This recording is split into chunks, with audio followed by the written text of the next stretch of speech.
After losing his mother, a boy becomes invisible within his own home, surrounded by luxury and loneliness.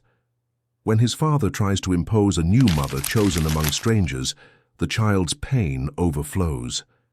It's in the arms of a simple worker that he finds the love he had been longing for. The sun shone brightly over the Sterling Heights gated community, in the metropolitan area of New York City. Perfectly manicured trees framed imposing mansions, each more luxurious than the last. In the largest of them, isolated at the end of the main street, the Mendoza mansion stood majestically with its 3 stories and sprawling gardens.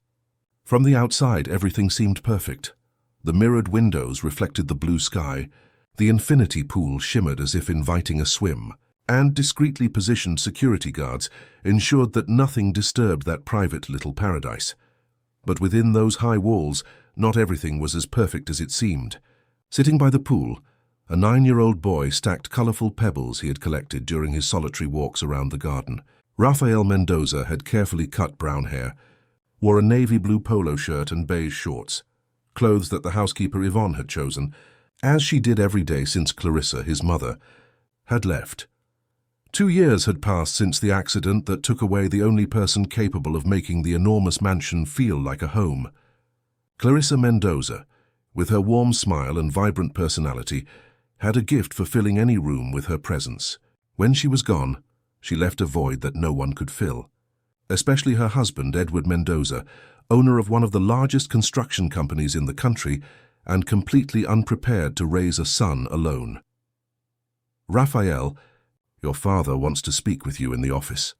Yvonne appeared silently as she always did. Tall, thin, with impeccable posture and a severe expression, the housekeeper managed the mansion with military efficiency. She never showed affection, only performed her duties. "Right now. And wash your hands first, they're dirty with soil." The boy sighed, looking at his pile of pebbles. He had almost finished what would be a miniature castle. "Can I finish later? Your father is waiting. And you know how he gets when he has to wait." Rafael nodded, getting up unenthusiastically. He knew his father's impatience well. Edward Mendoza had always measured time as if every minute was worth millions. In fact, for him, it truly was. The businessman was rarely home, and when he was, he remained locked in his office, in endless video conferences or signing multi-million-dollar contracts. Walking through the mansion's corridors, Rafael passed through immense rooms practically devoid of life. Employees moved silently, like shadows trained to be invisible. Expensive paintings decorated the walls, but no family photos. Edward had ordered them all removed after Clarissa's departure, unable to bear those visual reminders. Arriving at the office, Rafael knocked softly on the door.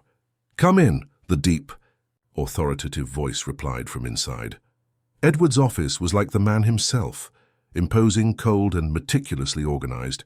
Huge windows offered a privileged view of New York City, reminding anyone who entered that the Mendoza Empire extended far beyond those walls. The businessman, at 45, maintained his physique with daily personal trainer sessions. His graying temples gave him an air of distinction that matched his impeccably tailored Italian suits. "Sit down." "Rafael," Edward pointed to the chair in front of his desk, without taking his eyes off the computer screen. "Just a minute." The boy sat swinging his legs that didn't reach the floor. His eyes scanned the office, stopping at the only visible personal object, a crystal paperweight his mother had given Edward for their wedding anniversary. "So you never forget the weight of truly important things," she had said. Yvonne had told him once. "All right," Edward finally looked up from the screen, turning to his son with an expression that mixed seriousness and discomfort. He never quite knew how to talk to the child. "I have an important matter to discuss with you." Rafael nodded, already accustomed to his father's formality. "As you know, it's been 2 years since..." Edward hesitated, avoiding direct mention of Clarissa's absence. 2 years that it's just been the two of us. And, well, a house like ours needs a female presence. You need a maternal figure." Raphael's heart sped up. He had already overheard conversations among the staff, whispers in the corridors. He knew something was being planned. "So I've made a decision," Edward continued, his tone of voice making it clear that it was an already settled matter, not a consultation. "I'm going to remarry." Raphael felt as if the floor had disappeared beneath his feet. "But, Dad, Let me finish, Edward raised a hand, interrupting his son. I know it's a big change. That's why I want to do it the right way. I've selected some suitable candidates. Women from good families, educated, who could fit into our lifestyle. Candidates? The word sounded strange in Raphael's ears. Yes, 5 excellent women. And I want you to participate in the choice. Raphael looked at his father in disbelief, as if he were talking about hiring a new housekeeper or buying a car. Next weekend, I'll host a lunch here at home. All of them will be present. I want you to meet them and tell me what you think. After all, she will be your stepmother. The word dropped like a stone into the office's silence. Stepmother. Someone to take his mother's place. As if Clarissa were a broken piece that needed to be replaced. I don't want a stepmother, Raphael said softly, his eyes fixed on the crystal paperweight. Edward sighed, running a hand through his perfectly styled hair. Raphael, it's not a matter of wanting or not wanting. It's necessary. For this house, for you, for me, we need to move forward. Move forward. The boy had heard that phrase so many times. From the doctors, from the psychologists his father had forced him to see at first, from Yvonne. As if it were so simple to leave behind the person he loved most in the world. Why can't we continue as we are? Raphael asked, a hint of desperation in his voice. Edward stood up, walking around the desk to approach his son. It was the most intimacy he could show. Because we're not doing well this way, son. You're alone too much, I work too much. We need someone to bring our balance. What Raphael wanted to say was that they didn't need a stranger. They needed each other. They needed hugs, real conversations, to remember Clarissa together. But the words wouldn't come out. It's decided, Edward concluded, returning to his chair. Saturday at 1 p.m, dress appropriately. Yvonne will help you choose your outfit. Raphael left the office feeling the weight of the world on his small shoulders. In the corridor, he crossed paths with Nancy, the cleaner who had started working at the mansion a few months ago. Unlike the other employees, Nancy always smiled at him, a genuine smile that reached her eyes. Everything all right, young Raphael? She asked, noticing the child's downcast expression. He just shook his head and kept walking. He didn't have the strength to explain that soon. A stranger would try to occupy the place that was and always would be his mother's. If this story interested you, don't forget to subscribe to our channel and tell us what city you are watching us from. We continue. The week passed quickly, and Raphael felt the anxiety grow like a bubble about to burst. The mansion was in a frenzy with preparations for the lunch. Extra staff were hired to ensure everything was impeccable. Yvonne supervised every detail with relentless rigor, from the menu elaborated by the French chef to the millimeter-precise positioning of the imported flowers that decorated every room. On Saturday morning, Raphael woke up with a knot in his stomach. He hadn't slept well, haunted by nightmares in which faceless women tried to drag him away from a luminous figure he recognized as his mother. Sitting on the bed, he observed the uniform Yvonne had laid out for the occasion. Navy blue dress pants, a white shirt and a blazer that made him look like a miniature adult. Young Raphael, it's time to get ready. Yvonne's voice sounded from the other side of the door. Your father wants you downstairs in 30 minutes. I'm coming, he replied, with no intention of moving. How could he participate in that? How could he sit at the table and evaluate women as if they were in a competition to replace Clarissa? The idea was absurd, painful. He felt angry at his father for putting him in that situation, for acting as if his mother could be replaced like an old piece of furniture that no longer matched the decor. Raphael walked to his bedroom window, which overlooked the back of the property. Below, the immense garden stretched to a small wilder area, where an artificial stream cut through the grounds, passing under an ornamental bridge. That was his secret refuge. On days when loneliness weighed too heavily, he would hide under the bridge, listening to the sound of the running water, imagining stories where his mother came back to get him. The decision formed instantly in his head. He would not participate in that grotesque spectacle. Quickly, he put on his favorite jeans and a simple t-shirt. He opened the bedroom door carefully, checking if Yvonne wasn't in the corridor. The path to the service staircase was clear. With a pounding heart, he descended the steps silently, avoiding the places where he knew the floorboards creaked. The kitchen buzzed with activity. Taking advantage of the team's distraction, Raphael slipped out the back door, running towards the garden as if his life depended on it. And in a way it did. His emotional sanity was at stake. Meanwhile, at the main entrance, the first guest was already arriving. Christina Vance, 35, heiress to a luxury hotel chain, stepped out of her white Mercedes convertible. Tall, thin, with impeccably straightened blonde hair and a designer dress that cost more than any mansion employee's annual salary. "Edward, darling," she exclaimed upon seeing the host at the door, offering her cheeks for 2 formal kisses. "What a stunning house! I always knew you had good taste." Soon after, a black Porsche parked, bringing Patricia Monroe, 40, a renowned corporate lawyer, known for her sharp intellect and relentless ambition.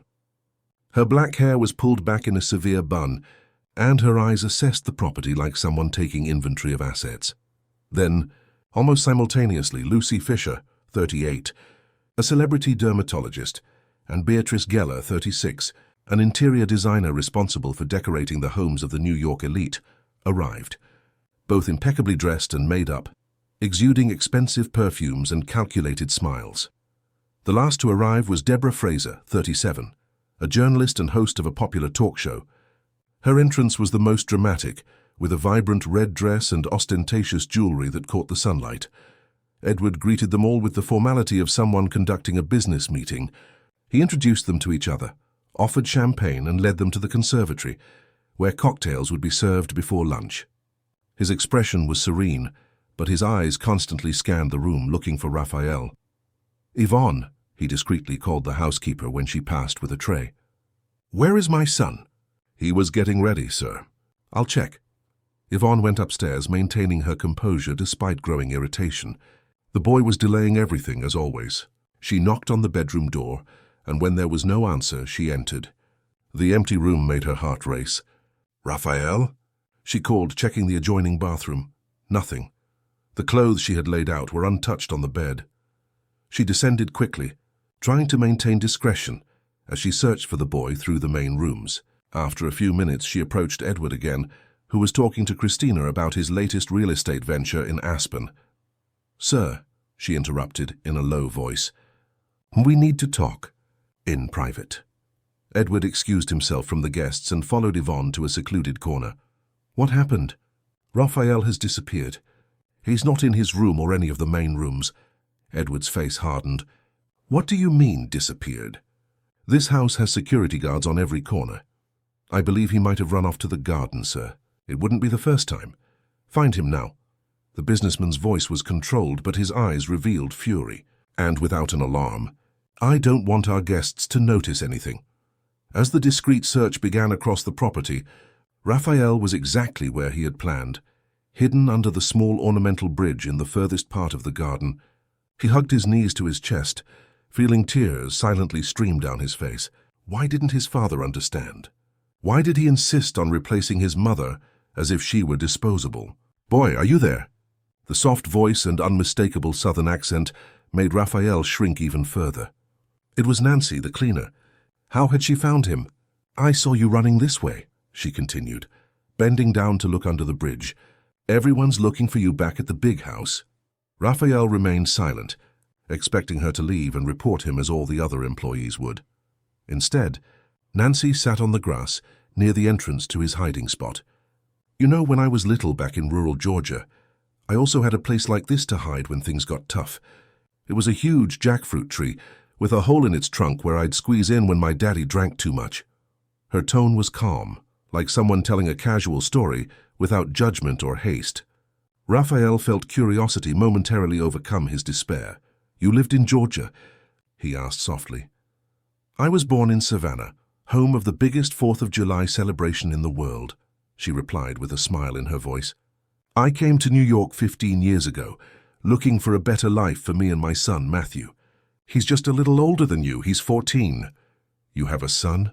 Raphael had never thought of the employees as people with their own lives outside that house. "Yes, I do. He lives with me in a modest neighborhood in Queens. He's with my sister today because I had to come work for this special lunch."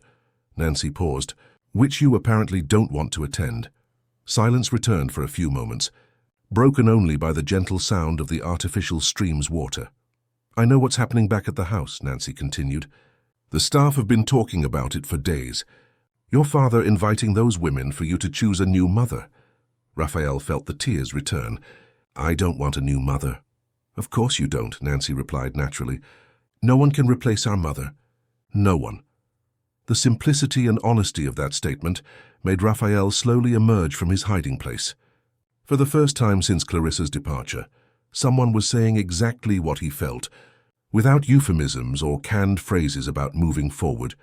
Nancy was sitting on the grass, in her simple work uniform, black pants and a white blouse with the logo of the outsourced cleaning company. Her curly hair was pulled back in a practical bun, and her makeup-free face showed lines of expression that spoke of a difficult life, but there was a serenity in her brown eyes that conveyed trust. Yvonne is going to kill me, Raphael said, sitting next to her. Probably, Nancy agreed with a slight smile. But before that, do you want to tell me how you're really feeling? No filters, no fear. Just you and me here, no one else needs to know.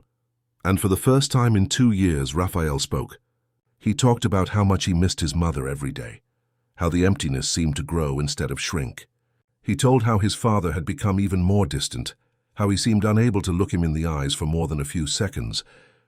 He poured out his heart about the overwhelming loneliness of living in a house full of people, but empty of love. You know what makes me angriest? He asked, distractedly pulling some blades of grass. It's that they're not even interested in me. They just want the house, my father's money. None of them will love me like my mother loved me. Nancy listened attentively without interrupting, without trying to offer easy solutions. When Raphael finally fell silent, exhausted from his outburst, she simply took his hand. Does your heart still feel anything, young Raphael? The question caught him by surprise. What do you mean? When we lose someone we love very much, sometimes it feels like our heart goes numb, that it won't feel anything anymore ever again. Is that what you feel? Raphael reflected for a moment. Sometimes. But other times it hurts so much that I'd rather not feel anything. And now? What do you feel now? The boy looked at Nancy, at those eyes that seemed to truly see him, not as the Mendoza heir, but as a 9-year-old boy lost in his own suffering. Now I feel that I'm not alone, he replied with a trembling voice. If I could choose someone, it would be you. The words came out spontaneously, surprising them both. Nancy gently squeezed the boy's hand, a simple gesture but loaded with meaning. I'm here, Raphael, for as long as you need me. The moment of connection was interrupted by voices calling in the distance. The security guards and staff were approaching that area of the garden. There they are. Yvonne's authoritative voice cut through the air as she advanced through the back of the garden with determined steps. Behind her, 2 security guards and the gardener watched the scene with expressions that mixed relief and apprehension. Nancy quickly stood up, adjusting her uniform with nervous hands. She was strictly forbidden from interacting with the boy or circulating in areas not designated for cleaning. She knew she was in serious trouble. Rafael Mendoza, the housekeeper, approached, her face contorted with irritation. Your father is furious. The guests have already arrived and you're here, filthy, with this employee? The tone with which Yvonne pronounced the last word made her contempt clear. Nancy lowered her eyes, immediately adopting the submissive posture expected of her. It's not her fault, Raphael protested, standing up as well. I ran away and she just came to look for me. It doesn't matter, Yvonne cut in. You, she pointed at Nancy, get back to your duties immediately, and consider yourself warned. You know very well you shouldn't approach the boy. Yes, ma'am, Nancy replied automatically, starting to move away. Wait, Raphael held the cleaner's hand. I want her to come with me. Yvonne's eyes widened, shocked by the audacity. This is completely inappropriate. Your father is waiting with important guests. Now come, let's change those filthy clothes. No, the word came out louder than Raphael intended, surprising everyone, including himself. He had never confronted Yvonne before. I'm not changing my clothes and I'm not meeting those women. I don't want any of them as my mother. A tense silence settled. The security guards exchanged uncomfortable glances, while the gardener discreetly took a few steps back, trying to distance himself from the situation. Raphael, Yvonne's voice dropped to a menacing tone, don't make me call your father down here. It would be very embarrassing for everyone. You can call him, the boy challenged, squeezing Nancy's hand even tighter. I want to talk to him myself. Yvonne narrowed her eyes, assessing the situation. After a moment, she pulled her phone from her pocket and dialed quickly. Mr. Mendoza? We found Raphael, but we have a problem. He refuses to come and is causing a scene. Yes, at the back of the garden near the stream. After a few more seconds of listening, she hung up. He's coming. The minutes that followed were charged with tension. Raphael did not let go of Nancy's hand, who seemed increasingly uncomfortable with the situation. Her eyes silently pleaded for the boy to release her from that impossible position, but he remained unyielding. Finally, Edward Mendoza appeared on the path, walking with long strides. His face was composed in a mask of calm, but his eyes revealed suppressed fury. Dressed in an impeccable Italian suit, he seemed completely out of place in that more rustic part of the garden. Raphael, his voice was controlled, almost soft, but laden with authority. What does this mean? I'm not participating in this stepmother parade, the boy replied, his voice trembling slightly but maintaining firmness. Edward took a deep breath, clearly restraining himself. His eyes shifted to Nancy, noticing their intertwined hands. You, he pointed at the cleaner. You're dismissed. Return to your duties immediately. No. Raphael interposed himself between Nancy and his father. She stays with me. Son, Edward crouched down, leveling his gaze with Raphael's, a rare gesture that indicated the gravity of the situation. We have important guests waiting. People who came especially to meet you. It's extremely rude and inappropriate to keep them waiting like this. I didn't invite them, the boy retorted, and I don't want to meet them. A muscle pulsed in Edward's jaw. This is not an option, Raphael. Now let go of this woman's hand and come with me. Yvonne will help you change quickly. I've already made my choice, Raphael declared, his voice surprisingly firm for a 9-year-old. If I have to choose someone to be my new mother, I choose Nancy. The shock on Edward's face would have been comical in another situation.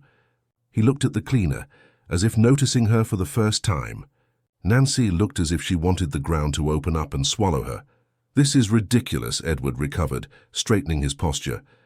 This woman is an employee, Raphael. A cleaner hired to clean the house, not to... This is absurd. She's the only one who really listens to me, Raphael insisted, tears starting to well up. The only one who doesn't pretend nothing happened, who doesn't try to make me forget Mum. Edward ran a hand through his perfectly combed hair, a rare gesture of frustration. Son, you don't understand. These women in there are educated, refined, from our social circle. Any of them would be appropriate for what? Raphael interrupted, his voice rising. To pretend to be my mom? To marry you for your money? To send me to boarding school as soon as she can? Nancy tried to release the boy's hand, mortified by the situation, but Raphael held her with surprising determination. Mr. Mendoza, she finally spoke, her voice trembling. I'm sorry, I never meant to cause trouble.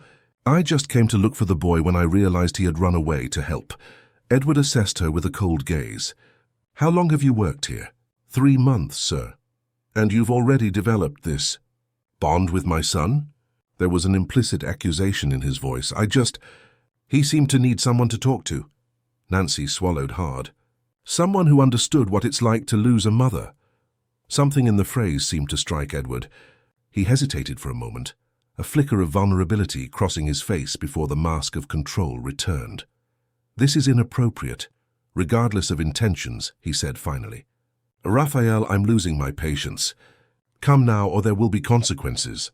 The boy hesitated, his initial determination wavering in the face of the threat. Nancy took the opportunity to gently release his hand. Go with your father, Raphael, she whispered. It's okay. Reluctantly, Raphael took a step towards his father, who immediately placed a hand on his shoulder, as if to prevent another escape. Yvonne, make sure he's presentable in 10 minutes, Edward ordered. Turning to Nancy, he added, as for you, report to administration on Monday to receive your final pay. Your services will no longer be needed. What? Raphael exclaimed, trying to wriggle free from his father. No, you can't fire her. I can and I will, Edward replied coldly. That's enough, Raphael. You've caused enough embarrassment. Despair overwhelmed the boy. With a sudden movement, he broke free from his father and ran towards the main house. Edward, caught by surprise, took a second to react. Raphael, Come back here. But the boy was already far away, running with the agility only children possess. Nancy remained motionless, devastated by the certainty that she had just lost her job. A job that, despite everything, paid much better than any other she had managed to get before. In the main house, the 5 candidates for the position of the new Mrs. Mendoza waited in the conservatory, sipping champagne and chatting about pleasantries. Raphael's sudden arrival, breathless and with red eyes, made them all turn in his direction. "Hello, darling." Christina was the first to speak, her calculated smile illuminating her perfectly made-up face. "You must be Raphael. Your father talks about you a lot." Raphael stopped in the center of the room, his chest rising and falling rapidly from the run.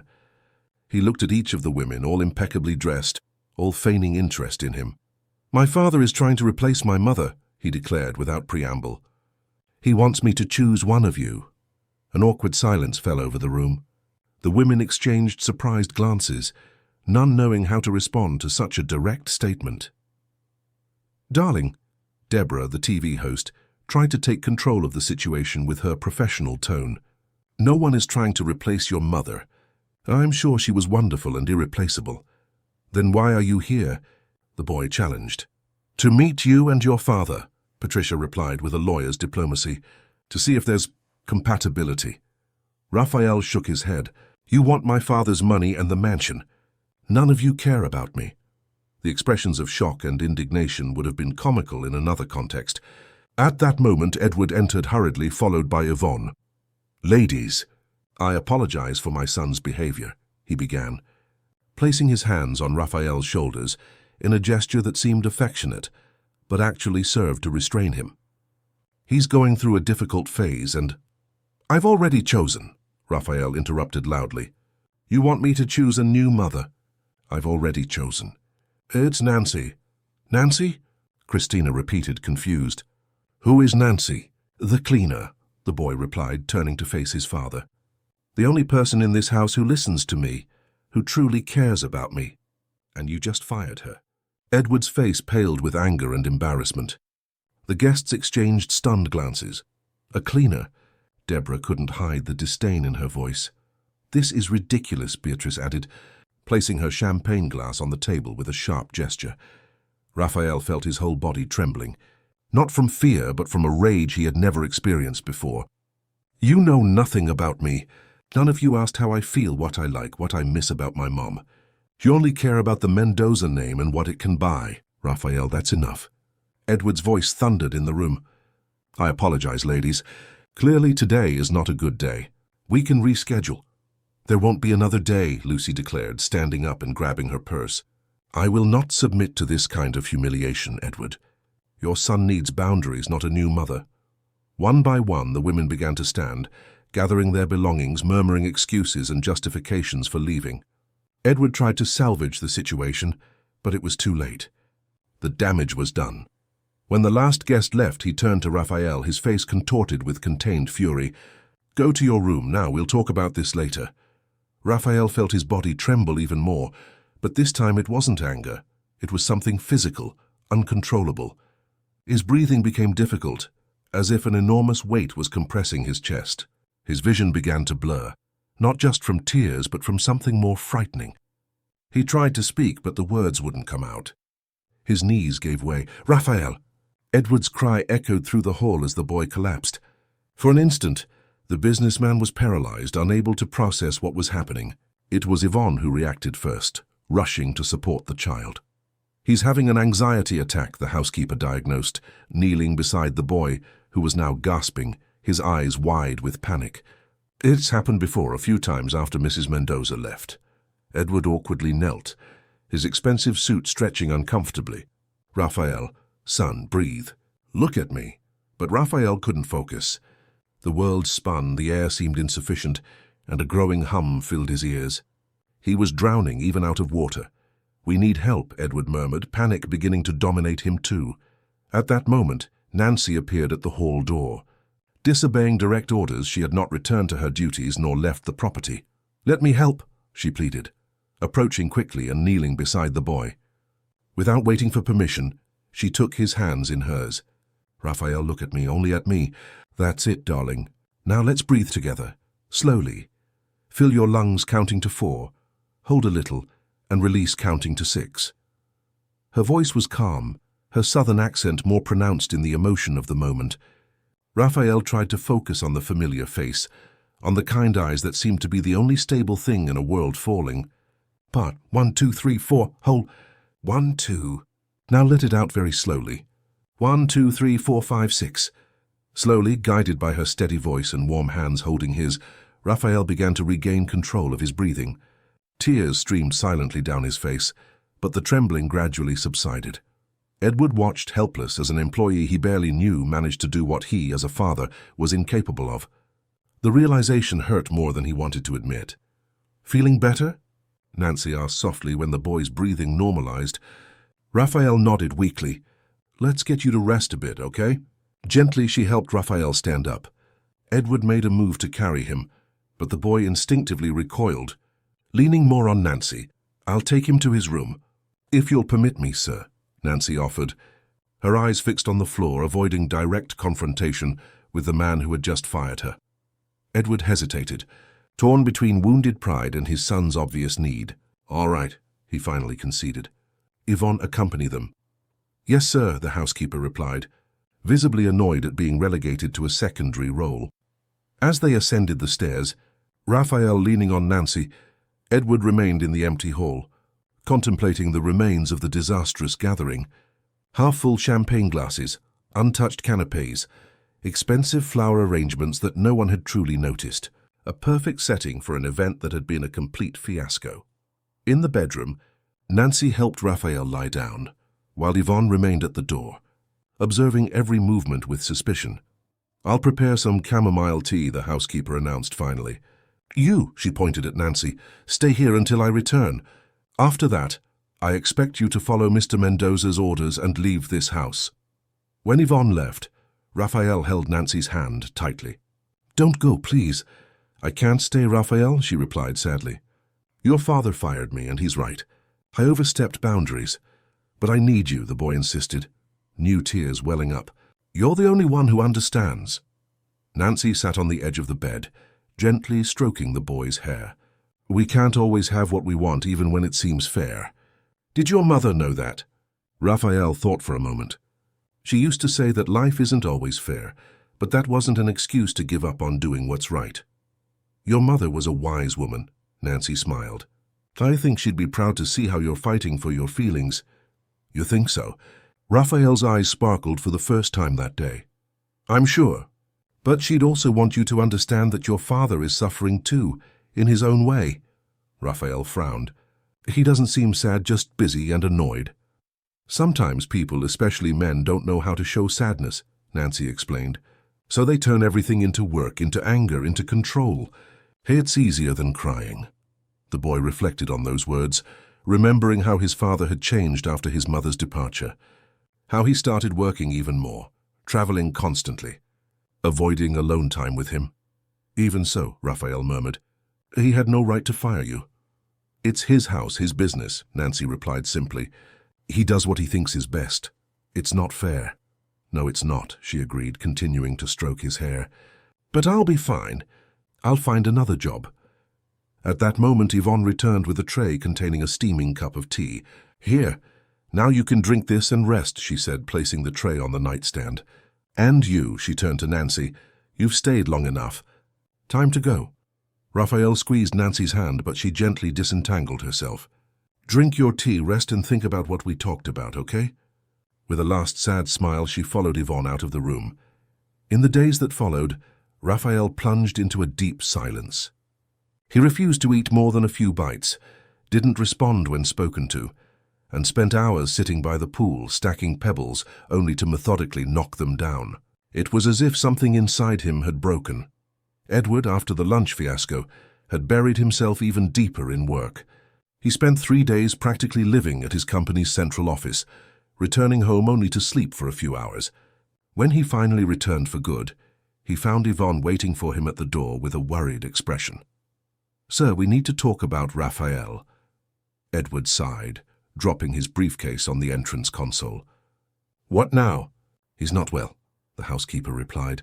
the usual coolness in her voice replaced by genuine concern. He barely eats, doesn't speak, doesn't react to anything.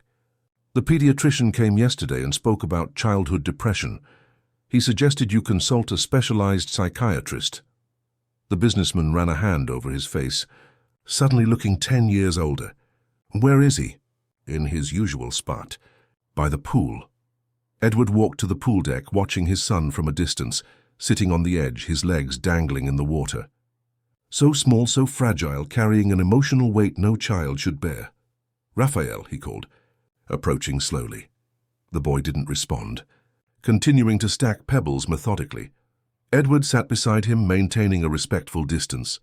For a few minutes he just sat there in silence, observing the repetitive movement of his son's hands. "I'm sorry about what happened on Saturday," he said finally. "I shouldn't have put that pressure on you." Raphael remained silent, but Edward noticed that his movements had slowed slightly, a sign that he was listening. "I cancelled all the meetings," his father continued. "You were right. That's not how we should deal with this." A pebble slipped from Raphael's fingers, falling into the water with a soft splash. "I miss her too," Edward admitted, the words coming out with difficulty, as if he were unlearning a foreign language. "Every day." For the first time, Raphael turned his head slightly towards his father. "I don't know how to do this, son," Edward confessed, his voice choked. "How to be a father and a mother at the same time. How to keep living when part of me left with her." The words seemed to open a crack in the invisible wall Edward had built around his feelings. A single tear escaped, quickly tracing a path down his angular face before he could contain it.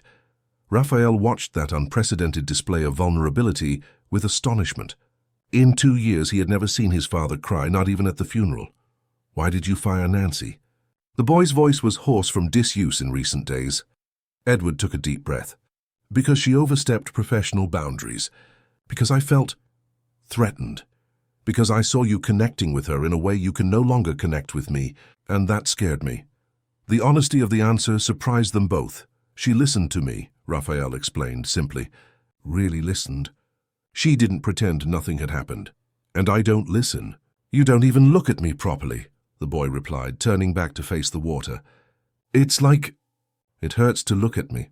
Edward felt the impact of those words like a physical blow. The raw, naked truth, seen through the eyes of a 9-year-old child. "You're right," he admitted, his voice almost a whisper. "It hurts to look at you because I see her in your eyes, in your smile, in the way you tilt your head when you're confused. And I remember that she's gone, that I'll never hear her laugh again, smell her, touch her skin." He paused, discreetly wiping his face. "But that's no excuse to make you feel invisible. Can you forgive me, son?" Raphael didn't answer immediately. Instead, he picked up one of the pebbles from his pile and offered it to his father. A simple gesture, but full of meaning. Edward accepted the pebble, turning it between his fingers before carefully placing it on top of the pile his son was building. "Can we bring Nancy back?" Raphael asked finally. The businessman sighed. "It's not that simple, son." "Why not?" "You're the boss. You can hire whoever you want." "Because," Edward hesitated, trying to formulate a coherent answer. "There are boundaries. Employees are employees. It's not appropriate to develop emotional bonds." Raphael looked directly at his father, a wisdom beyond his years reflected in his young eyes. "Mom used to say that the heart doesn't read rules. That just feels." The words struck Edward like a revelation. It was exactly the kind of thing Clarissa would say. His pragmatism had always been counterbalanced by her intuitive sensibility, a balance that had been lost when she departed. 2 weeks passed since the conversation by the pool. The atmosphere in the Mendoza mansion had changed subtly. Edward spent more time at home, making a conscious effort to be present during dinner, and occasionally asking about Raphael's school or activities. The boy, in turn, responded with short sentences, still cautious, like a wild animal that has been hurt and now distrusts any approach. On Saturday morning, Raphael was surprised to see his father in casual clothes, jeans and a polo shirt, something practically unheard of, knocking on his door. "Good morning," Edward smiled hesitantly. "I thought we could do something different today." "Just you and me?" Raphael looked at his father with suspicion. "What?" "I thought we could go to Central Park. We could rent bikes, have a picnic, like we used to do. With Mom, Raphael completed, testing his father's reaction. To his surprise, Edward didn't look away. Yes, with your mother. She loved those Sunday picnics, remember? She always insisted on making the sandwiches herself, even with an entire staff at her disposal. A small smile formed on Raphael's face, and she put that special sauce that no one could copy. Exactly. Edward chuckled softly, the sound almost strange after so long. She never told anyone the recipe. She said it was the secret to a successful marriage. Did you keep the recipe? Raphael asked, suddenly hopeful. Edward's smile wavered. No, she never wrote it down. It was all in her head. He paused, seeing the disappointment on his son's face. But maybe we can try to create our own version. What do you think? Raphael considered the proposal for a moment. We can try. An hour later, they were in the mansion's main kitchen, to the utter surprise of the staff who had never seen the boss even open the refrigerator. Edward politely waved away the chef who offered help and awkwardly began preparing sandwiches with Raphael. I think it had mayonnaise, the boy commented, watching his father spread the condiment on the bread with the precision of someone signing a billion-dollar contract. Definitely mayonnaise, Edward agreed. And something spicy, too. Your mother loved hot peppers. Paprika, Raphael exclaimed, his eyes lighting up with the memory. She always put paprika on everything. Edward smiled, reaching for the small spice jar. You're right. How could I forget? Working together, they created sandwiches that certainly didn't taste like Clarissa's, but carried something of her spirit. When they finished packing everything for the outing, Raphael noticed a subtle change in the atmosphere. It wasn't happiness exactly, but a certain lightness he hadn't felt in a long time. The day at the park was surprisingly pleasant. They cycled along the wide paths, occasionally stopping to watch the ducks on the lake, or simply rest under the shade of ancient trees. When they sat down to eat the sandwiches, Edward commented on how much Raphael had grown, how well he was doing in school despite everything. Your last report card was excellent, Edward said, biting into his sandwich. Especially in math. Raphael shrugged. It's easy. For you. You got that from your mother. She had an impressive mathematical mind. Seriously. Raphael looked at his father with genuine surprise. I thought she majored in literature. She did, Edward confirmed, a nostalgic smile on his lips. But she could easily have been an engineer or an economist. She had an incredible analytical mind. She just loved books too much to follow another path. Raphael absorbed that information like a newly discovered treasure. It was rare to hear his father talk about his mother, about who she really was beyond the perfect maternal figure he held in his memory.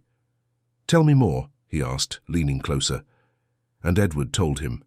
He spoke about how he met Clarissa in college, she studying literature, while he studied business administration, how she impressed him by completely dismantling his argument during an intercourse debate, how he, at the time just an ambitious middle-class student, had to save for months to take her to a decent restaurant on their first date. Raphael listened, fascinated, discovering a version of his parents he had never known, young, imperfect, in love, human. When they returned home late that afternoon, something had changed between them. A small bridge was beginning to form over the abyss that had separated them for so long. That night, Edward sat on Raphael's bedside to say goodnight, something he hadn't done since Clarissa was alive. I liked our day, the sleepy boy said. Me too, Edward smiled, adjusting the blanket. He hesitated for a moment before adding, Raphael, I've been thinking about what you said. About Nancy. The boy immediately woke up, all sleepiness evaporating. Are you going to bring her back? I don't know if it's possible, Edward replied cautiously. After the way I treated her, I doubt she'd want to come back. You can apologize, Raphael suggested with the direct simplicity of children. Mom always said that apologizing is the first step to fixing something we broke. Edward smiled sadly. Your mother was right, as always, but sometimes just apologies aren't enough. You won't know if you don't try, Raphael insisted, looking at his son. Edward saw not only the stubbornness he inherited from himself, but also the compassion and emotional intuition that was so characteristic of Clarissa. I'll think about it, he promised, kissing the boy's forehead before leaving. The next morning, Edward woke up with a decision made. After breakfast, he called Yvonne to his office. "I need Nancy's address," he said without preamble. The housekeeper raised an eyebrow. "The cleaner you fired?" "Exactly." Yvonne hesitated, clearly disapproving, but years of service had taught her to recognize when her boss was determined. "I'll check the HR files." Less than an hour later, Edward was driving his own car, something he rarely did, through the busy streets of New York City. Sunday traffic was relatively quiet, allowing him to reach Queens without much difficulty. Finding the exact address, however, proved a challenge. The luxury car's GPS seemed confused by the narrow streets of a modest neighborhood in Queens, where street names didn't always match the signs when they existed. Finally, after stopping to ask for directions twice, Edward found the small, faded light green three-story building. It was a reformed tenement building, converted into small apartments rented at affordable prices to workers in the area. Parking the Audi on the street, Edward immediately felt out of place. People on the sidewalks watched the car with undisguised curiosity. A group of children playing ball stopped to admire the gleaming vehicle, so out of place in that simple setting. Adjusting his jacket, Edward headed to the building entrance. There was no intercom or security, just an always-open iron door and a narrow staircase. Consulting the piece of paper where he had written down the information, he climbed to the second floor, apartment 204. Standing before the simple wooden door, he felt an unusual hesitation. He who negotiated multi-million-dollar contracts without batting an eye now felt insecure about how to approach a former employee. Finally, he knocked 3 times. Footsteps approached and the door opened partially, held by a chain. The face of a thin teenager, with features clearly similar to Nancy's, appeared in the gap. "Yes?" the boy asked, looking at Edward with suspicion. "Good afternoon. I'm looking for Nancy. Is she in?" The teenager narrowed his eyes, assessing the visitor. "Who are you, sir?" "Edward Mendoza. I was her employer." "Matthew? Who is it?" Nancy's voice came from inside the apartment. "A man." "Says he's your former boss," the boy replied without averting his suspicious gaze. There was a moment of silence and then the sound of approaching footsteps. Nancy appeared beside her son, shock evident on her face as she recognized Edward. "Mr. Mendoza? What are you doing here?" Edward cleared his throat, suddenly conscious of how strange he must look, the billionaire appearing unannounced at the door of a humble apartment. "Can we talk?" "It's about Raphael." The mention of the child's name immediately changed Nancy's expression. "Did something happen to the boy?" No. He's fine. Physically, at least." Nancy hesitated, exchanging a glance with her son before agreeing. "All right, you can come in." When the door opened completely, Edward entered a small but impeccably clean and organized apartment. The living room combined with the kitchen couldn't have been more than 270 square feet. A simple wooden table with 4 chairs, a worn but well-maintained 2-seater sofa, and a small TV were the only furniture. On the walls, some framed photos. Nancy with her son at different ages, an older lady who must have been her mother, and what appeared to be siblings and nephews. "Would you like some coffee, Mr. Mendoza?" Nancy offered, automatically falling into the role of hostess, despite the clear tension in her shoulders. "Yes, thank you," Edward accepted, not because he wanted coffee, but because he understood that it would give her something to do while processing the unusual situation. "Matthew, why don't you go finish your homework at your desk?" Nancy suggested to her son, who was still watching the visitor with suspicion. "I prefer to stay here," the teenager replied, crossing his arms. "Matthew," Nancy's tone brooked no argument. "Please." Reluctantly, the boy retreated to what must have been the apartment's only bedroom, not before casting one last warning glance at Edward. "Your son is protective," Edward commented, trying to break the ice while Nancy prepared the coffee. "It's just been the 2 of us for a long time," she replied simply. "He grew up having to be strong." Edward nodded, observing the woman's efficient movements in the small kitchen. There was an impressive dignity in the way she carried herself, even wearing simple house clothes, even serving coffee to the man who had unjustly fired her. "I came to apologize," Edward said finally, when the silence became too heavy. Nancy paused for a second, surprised, before continuing to pour the coffee into a simple cup. "I didn't expect that." "I know. I don't have a history of admitting mistakes." "You certainly don't," she agreed, placing the cup in front of him before sitting on the other side of the table. "But you didn't need to come all the way here for that. An extra deposit in my severance pay would have been more useful." Her frankness caught him off guard. Edward was accustomed to people measuring every word in his presence, fearing to displease him. "Deserved," he admitted. "But it's not just about that. Raphael is having problems." Nancy's face softened immediately. "What kind of problems?" Edward took a deep breath, holding the coffee cup between his hands as if seeking warmth despite the warm day. "The doctor diagnosed childhood depression," he explained, his voice lower than normal. "He's been eating poorly, shows no interest in anything, not even the video games he used to love so much. At school, the counselor called me because he's been isolating himself from his classmates." Nancy listened attentively, concern evident in her eyes. "He's improved a little in the last few days," Edward continued. "Yesterday we went to the park. We talked about Clarissa. It was the first time we were able to talk about her without one of us breaking down." "That's good," Nancy encouraged. "He needs to be able to remember his mother, talk about her, keep her memory alive." Edward nodded, looking at the dark liquid in his cup. "I avoided the subject. I thought I was protecting him, but in reality, I was just protecting myself." "It's understandable," Nancy replied softly. "The pain is sometimes too great." "But he's just a child." Edward looked up, an unusual vulnerability in his gaze.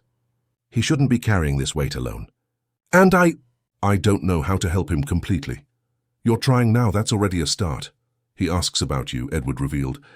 "Every day. Asks if you'll come back."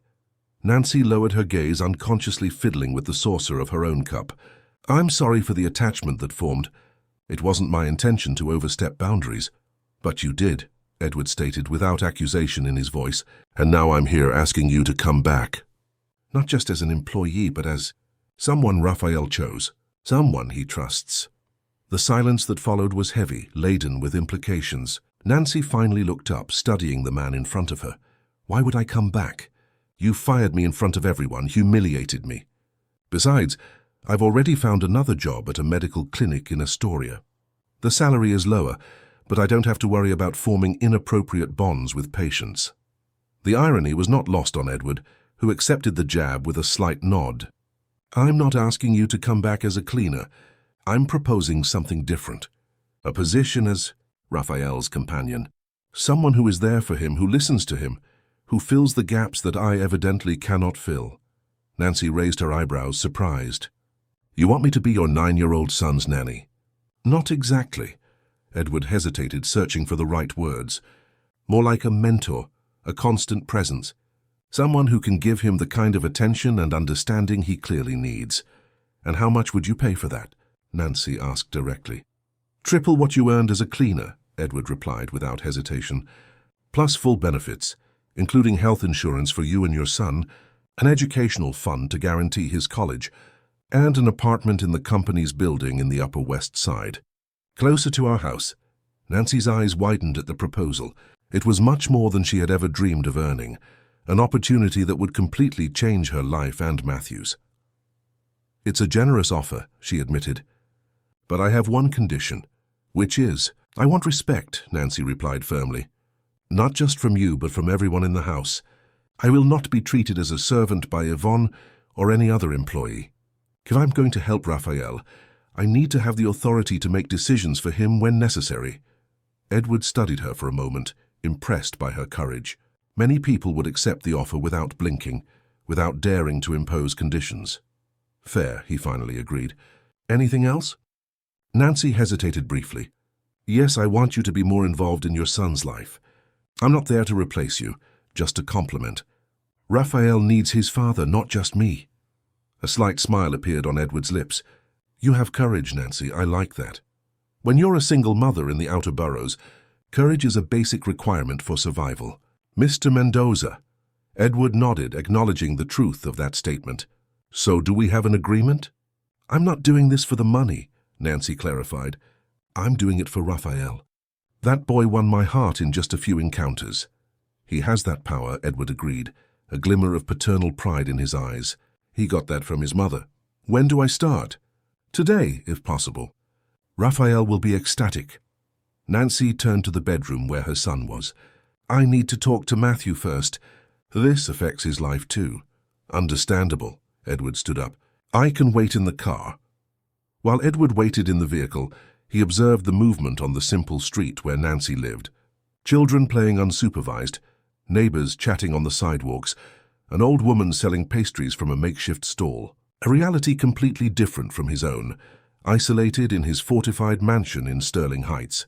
There was an authenticity there, a human connection that was missing from his aseptic world of corporate meetings and performative social events. 15 minutes later, Nancy emerged from the building carrying a small suitcase, accompanied by her teenage son who carried a backpack. Edward got out of the car to greet them. "Matthew is coming with us," Nancy announced. "If I'm going to live closer to work, he's coming too." Edward nodded, extending his hand to the boy. "Nice to meet you, Matthew. I'm Edward Mendoza." The teenager hesitated before shaking the offered hand, still clearly suspicious.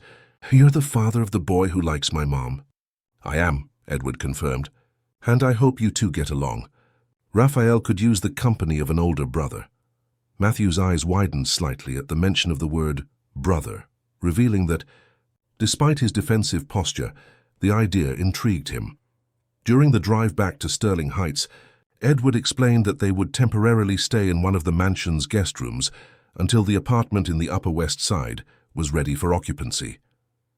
"Raphael doesn't know you're coming back," Edward revealed as he drove.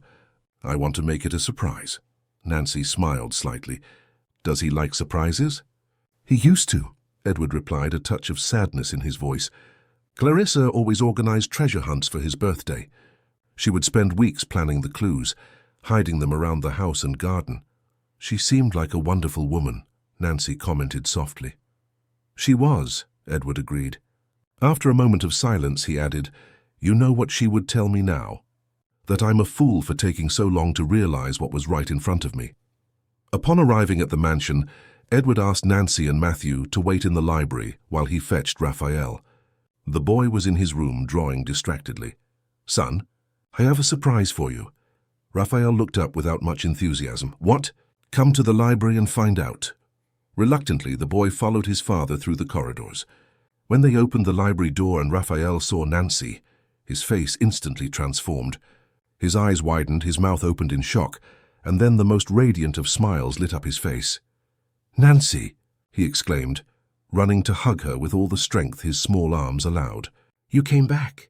"I did, darling," she confirmed, bending down to receive the hug. "And I'm not leaving this time." "Promise?" Raphael asked, his voice choked with emotion. "I promise," Nancy assured, stroking the boy's hair. "Oh, and I brought someone for you to meet. This is my son, Matthew." Raphael looked at the teenager with curiosity. "You have a son? How old is he?" 14, Matthew replied, suddenly seeming shy. "Do you know how to play video games?" Raphael asked, his interest clearly piqued. A small smile appeared on the teenager's face. "Yes, I do. I'm quite good, actually. I have a PlayStation in my room. Do you want to play with me?" Matthew looked at his mother, who nodded encouragingly. "Sure, why not?" As the two boys left the library, one chatting animatedly and the other responding with still cautious monosyllables, Edward and Nancy watched with a mixture of surprise and hope. "I haven't seen him like that in a long time," Edward commented. "Excited, alive." "Children are surprisingly resilient," Nancy replied, "as long as they have the right support." In the weeks that followed, the Mendoza mansion underwent a subtle but profound transformation. The presence of Nancy and Matthew brought new energy to the previously austere and silent environment. Raphael flourished under Nancy's consistent and loving attention, while developing an almost instant adoration for Matthew, following the teenager everywhere like an enthusiastic shadow. Edward, for his part, kept his promise to be more present. He dined with everyone almost every night, participated in board games on weekends, and even learned to play video games to Raphael's delight. Gradually, the businessman rediscovered his son and, in the process, rediscovered parts of himself that he had buried along with Clarissa. The relationship between Edward and Nancy slowly evolved from initial formality to genuine mutual respect. He admired her intuitive wisdom, the direct way she approached problems without frills or excessive diplomacy. She, in turn, began to see beyond the facade of a ruthless businessman, recognizing the vulnerability and paternal love he struggled to express. 3 months after Nancy's return, the apartment in the Upper West Side was finally ready. When Edward mentioned the subject during dinner, Raphael immediately panicked. "Are you leaving?" "But you promised to stay." "We'll only be 20 minutes from here, darling," Nancy explained gently. "We can see each other almost every day." "It's not the same," Raphael protested, tears welling in his eyes. "I want you to stay here. We're a family now." The word family hung in the air, heavy with meaning. Edward and Nancy exchanged glances, both struck by the simplicity and depth of the child's declaration. That night, after the boys had gone to bed, Edward found Nancy on the balcony, contemplating the illuminated garden. "He's right, you know," he said, approaching cautiously. "In a way, we've become a family in these months." Nancy turned to face him, her expression serious. "A peculiar family formed by unusual circumstances." "But still a family," Edward insisted. "I've seen how you care for Raphael as if he were your own son.